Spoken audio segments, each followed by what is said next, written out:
रुख कर लेते हैं। पटना में शिक्षक अभ्यर्थियों पर लाठी चार्ज किया गया है। नौकरी की मांग दरअसल ये अभ्यर्थी कर रहे थे, प्रदर्शनकारियों पर पानी की बौछार की गई। तो शिक्षक अभ्यर्थियों पर किस तरीके से लाठी चार्ज किया गया उसकी तस्वीरें भी आपको यहां पर दिखा रहे हैं। बेरोजगारों पर पानी की बौछार यहां पर की जाती है। शिक्षक अभ्यर्थियों पर लाठी चार्ज और पानी की बौछार। पटना की सड़कों पर अभ्यर्थी उतरे तो उन पर लाठी चार्ज कर दिया जाता है और ये तस्वीरें हम आपको इस वक्त दिखा रहे हैं।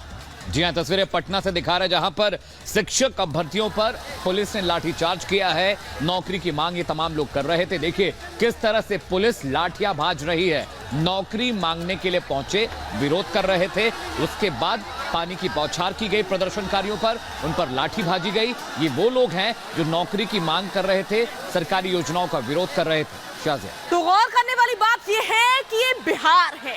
बिहार में एक बार फिर से नई सरकार है और मुख्यमंत्री नीतीश कुमार है। लेकिन हाल देखिए शिक्षकों का। शिक्षकों ने नौकरी मांगी तो उनको मिली है लाठियां। एक के बाद एक शिक्षक पर जो कि अपना अधिकार मांग रहा था, अपना हक मांग रहा था, उस पर किस तरीके से लाठियां भांजी गई थी। आप बिहार की पटना की तस्वीर देख रहे हैं। शिक्षक रो रहे हैं, बिलख रहे हैं, तरस रहे हैं, रहम की भीख मांग रहे हैं और नौकरी मांग रहे हैं। साहब नौकरी, लेकिन नौकरी नहीं लाठी मिली है। सुनिए जरा।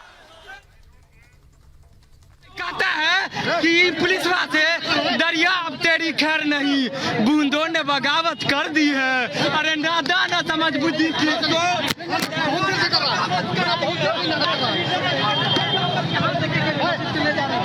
कहता है कि पुलिस वाले दरिया अब तेरी खैर नहीं, बूंदों ने बगावत कर दी है। अरे नादा ना समझ बुद्धि किसको। प्रदर्शन चल रहा है। हमारे साथ हमारे वरिष्ठ सहयोगी प्रकाश जी जुड़ गए। प्रकाश, हम जिस तरह से प्रदर्शन की तस्वीरें देख रहे हैं, 3 साल हो गए टीटी की परीक्षा दिए, लेकिन नियुक्ति अब तक नहीं हुई और इसी को लेकर ये छात्र सड़कों पर नजर आ रहे हैं।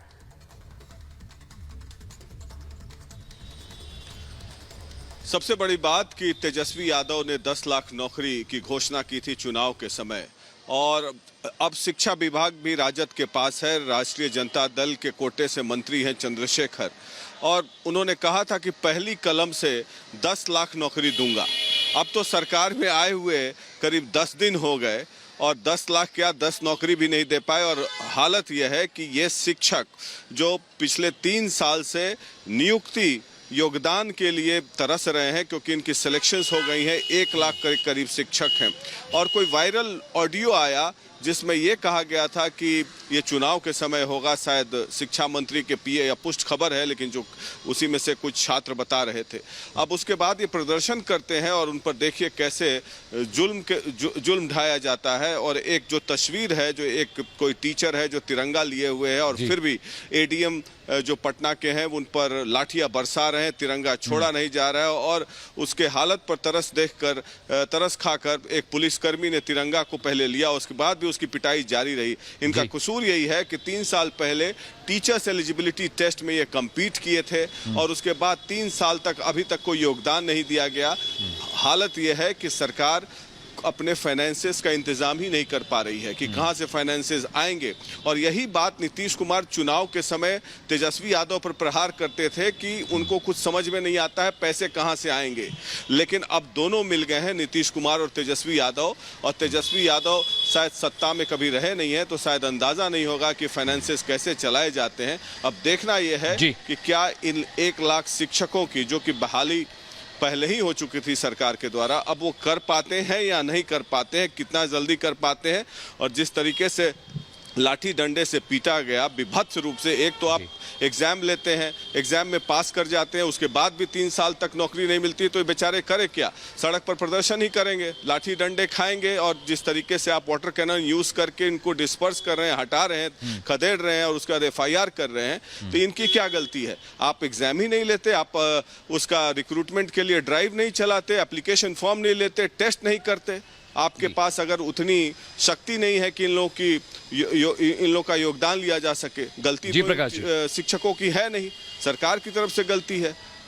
प्रकाश जी, एक तो सवाल ये भी था मेरा अब कि जवाब देना होगा। तेजस्वी सरकार यादव नई बन गई है, जो कभी दुश्मन हुआ करते थे वो दोस्त हो चले हैं। क्या मारपीट जरूरी थी, ये हिंसा जरूरी थी, मान मनोबल से काम नहीं हो सकता था? और अभी नई नई सरकार बनी है तो बहुत फौरी तौर पर ये चीजें देखने वाली हैं कि बेरोजगारी प्रदेश में कम हो, जो इकोनॉमिक स्ट्रक्चर है बिहार का बेहतर हो। क्या इस पर काम नहीं करना चाहिए? लगता है सरकार बनी और कहीं गुम हो गए। नहीं, देखिए, सबसे बड़ी बात कि यही टीचर्स जब पहले धरना देते थे, ये पहली बार धरना नहीं दे रहे हैं, यही टीचर्स जब पहले धरना देते थे तो तेजस्वी यादव जाके वहां पर स्पीकर फोन ऑन करके डीएम को फोन करते थे और बाकायदा सबको सुनाते थे कि कैसे एक आईएएस ऑफिसर को मैं फटकार रहा हूं। अब वही तेजस्वी यादव सरकार में है और शिक्षा मंत्री भी उन्हीं के आरजेडी कोटा का है। तो अब ये देखना है कि अब वो क्यों स्पीकर फोन ऑन करके डीएम से क्यों नहीं बात कर रहे हैं कि भाई इनका नौकरी के लिए कीजिए और चीफ सेक्रेटरी से बात करें। तो ये कथनी और करनी में फर्क होता है, और जब आप सत्ता में होते हैं तो हर तरह के इंतजाम करने पड़ते हैं, मुश्किलें होती हैं, फाइनेंस को संभालना पड़ता है।